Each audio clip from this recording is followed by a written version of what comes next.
In the Spatial Join tool, change the output name to Creek Soil int Many.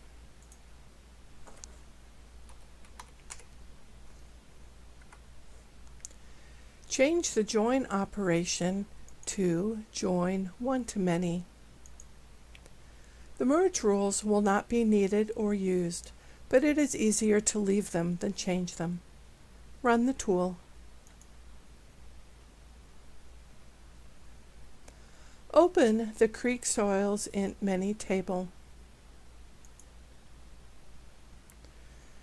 The target FID field contains the original polygon IDs from creeks. Sort it in ascending order. And examine the records for feature IDs 3 and 7.